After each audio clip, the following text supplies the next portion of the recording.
Let's dive into the review of the film Majaka. The film starring Sandeep Kishan, Ritu Verma, Rao Ramesh, Anshu Ambani, and written by Prasanna Kumar Bajawada and also directed by Trinadarav Nakkina. అదేంటి writer గురించి కూడా మాట్లాడుతున్నాడు అనుకుంటున్నారా? అదే magic. వీళ్ళిద్దరూ కలిస్తే వచ్చే output అలాంటిది మరి. అంతే కదండి, వీళ్ళిద్దరూ ప్రతి సినిమాకి కలిసే వర్క్ చేస్తారు. వాళ్ళ మధ్య టైమింగ్, బాండింగ్ రెండు అంత స్ట్రాంగ్ మరి. ఇంకా సినిమా విషయానికి వచ్చేస్తే బాగుంది భయ్య, ఎంటర్టైనింగ్గా, డిసప్పాయింట్ అయితే చేయలేదు. కంప్లీట్గా సూపర్ హిట్, బ్లాక్ బస్టర్ అని కూడా చెప్పను. హ్యాపీగా సరదాగా సినిమా చూసి హాయిగా ఇంటికి వెళ్ళిపోవచ్చు అనిపించింది. ట్రైలర్ చూసిన మీ అందరికీ స్టోరీ ఆల్రెడీ అర్థమైపోయి ఉంటుంది. Coming to the first half, comedy చాలా వర్కౌట్ అయింది. ప్రసన్న డైలాగ్ రైటింగ్ చాలా అంటే చాలా ప్లస్ అయింది.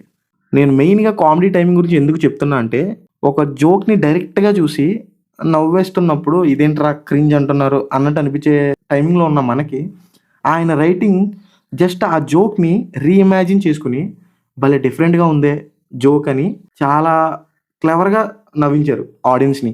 And next main and important character Rao Ramesh as father Venkataramana. ఆయన చాలా బాగా చేశారు. He did a fantastic job. కొన్ని చోట్ల హీరోనే డామినేట్ చేసేలా చేశారు. 100% ఎఫర్ట్స్ ఇచ్చి ఎంటర్టైన్ చేశారు ఆయన క్యారెక్టర్ని.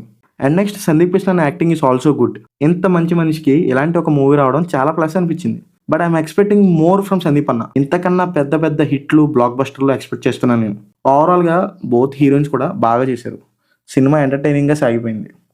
ఈ సినిమాకి మెయిన్ పాజిటివ్ రైటర్ రాసిన డైలాగ్స్ అండ్ డైరెక్షన్ రెండు చాలా అంటే చాలా ప్లస్ అయ్యాయి. ఈ సినిమాలో నాకు అనిపించిన నెగిటివ్స్ ఏమైనా ఉన్నాయా అంటే సాంగ్ ప్లేస్మెంట్. నేను మెయిన్గా సాంగ్ ప్లేస్మెంట్ గురించి ఎందుకు మాట్లాడుతున్నా అంటే, ఈ మధ్య వచ్చే చాలా కమర్షియల్ సినిమాస్కి ఈ సాంగ్ ప్లేస్మెంట్ అనేది చాలా ప్రాబ్లం అయిపోయింది. సినిమాలో ఉన్న 5 సాంగ్స్ చాలా మంచి సాంగ్సే, కానీ అవి రావడానికి కరెక్ట్ ప్లేస్మెంట్ లేదు. సినిమాలో పాటలు ఉండాలి, పెట్టాలి, కాబట్టి పెట్టారనిపించింది. సెకండ్లీ, సినిమాని చిన్న ఎమోషనల్ టచ్తో ట్రై చేశారు. అది ఫ్రమ్ ద స్టార్టింగ్ ప్రాసెస్ నుంచి సరిగ్గా జెల్ అవ్వలేదు. ఎందుకో సడన్గా కామెడీ జనర్ నుంచి వేరే జనర్లోకి పుష్ చేసినట్టు అనిపించింది. బట్ అది సినిమాని అంత ఎఫెక్ట్ చేయలేదు నా వరకు, ఎందుకంటే అవన్నీ మర్చిపోయి మళ్ళీ ఎంటర్టైన్ అయ్యేలా చేశారు. And coming to the music, Leon James మొత్తం 5 సాంగ్స్కి బ్యూటిఫుల్ మ్యూజిక్ ఇచ్చారు. ఓవరాల్గా Mazaka is an entertaining film. వెళ్ళండి, మజాకా చూడండి, నవ్వుకోండి, హాయిగా ఇంటికి వచ్చేయండి. Until then, please like, share and subscribe to our channel, Scene Screen Reviews.